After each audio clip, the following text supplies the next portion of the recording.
पूर्णा तालुक्यातील पार पडलेल्या मतमोजणीत जिल्हा परिषद गटात भाजप 1, शिवसेना उभाटा 3, राष्ट्रवादी काँग्रेस पार्टी 1, अपक्ष 1 यात जिल्हा परिषद कुडावा गटातून भरत गंधाटे हे विजयी झाले। गौर गटातून राष्ट्रवादी काँग्रेस पार्टीचे कोमल गंगाधर पारवे विजय झाल्या। कावलगाव गटातून अपक्ष उमेदवार अर्चना उत्तमराव ढगे या विजय झाल्या, तर ताडकर्ज गटातून शिवसेना उभाटाच्या केसरबाई गंगाधर जल्लारे या विजय झाल्या। वजूर गटातून शिवसेना उभाटा पक्षाच्या बेबीबाई शिवाजीराव कुकर या विजय झाल्या। पंचायत समिती गणातून भाजप 4, शिवसेना उभाटा 3, राष्ट्रवादी काँग्रेस पक्ष 1, यशवंत सेना 2, पक्ष 2 विजयी झालाय। जनतेच्या जीवावर विजय झालेला आहे। जनता पूर्ण माझ्या पाठीमागे राहिली। मी एक सामान्य कार्यकर्ता आहे। जनतेच्या पाठीमागे राहिल्यामुळे मी जनतेच्या सोबत 5 वर्ष राहील। नेता म्हणून वागणार नाही, कार्यकर्ता म्हणूनच वागेल। जनतेचे 5 वर्ष सरकारमधला विकास राहो, कुठले अडीअडचणी राहो जनतेच्या, त्याच्यासाठी 5 वर्ष रात्रंदिवस प्रयत्न करेन। आभार मानते निवडून दिल्याबद्दल। असाच आशीर्वाद ठेवा, माझ्या पाठीमागे राहा। मी जनतेच्या पाठीमागे आहे, असाच आशीर्वाद द्या। कुडावा जिल्हा परिषदे प्रचंड मताधिक्याने लागलेली आहे आणि कुडावा पंचायत समिती सुद्धा प्रचंड मताधिक्याने लागलेली आहे। देगाव गणामध्ये विरोधक सगळेच एक वाटल्यामुळं जनतेचा निर्णय, जनतेचं मत मान्य करा। भारतीय जनता पार्टीचे तिकीट एकाला, त्यांच्या कार्यकर्त्याला भारतीय जनता पार्टीचं तिकीट आणि भाजपच्या कार्यकर्त्याला भारतीय जनता पार्टीचं तिकीट आणि बंडखोर उभे करून पूर्णा तालुक्यात भारतीय जनता पक्षाच्याच सहयोगी सदस्यानं हे पाप केले।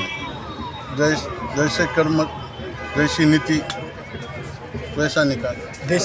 कुडावा जिल्हा परिषद गटातील सर्व मायबाप जनतेने मला सर्व बहुमताने, म्हणजे न भविष्य न भूतो अशी 5137 मताच्या लीडने माझी जागा विजयी केल्याबद्दल मी सर्वप्रथम माझ्या कुडावा जिल्हा परिषद गटातील सर्व मतदारांचे व मायबाप जनतेचे मी आभार व्यक्त करतो। आपला या निवडणुकीमध्ये विजय झालेला आहे, आपली वरची जागा दिलेली आहे, काय सांगाल?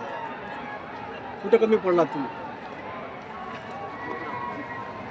कमी पडायचं काय, आता जनतेने दिलेला कोल हे मान्यच असतं।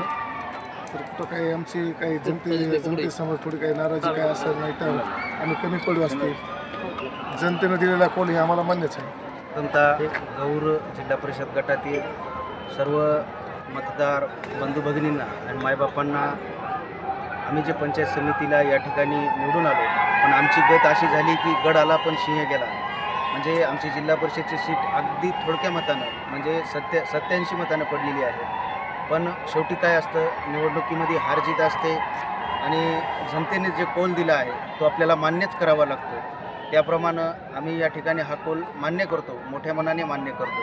धन्यवाद। जिल्हा परिषद निवडणुकीच्या आज निकालाच्या निमित्तानं सगळं आमच्या पूर्णा तालुक्यामध्ये शिवसेनेचा बालेकिल्ला आहे आणि ते अबाधित राहिलेला आहे।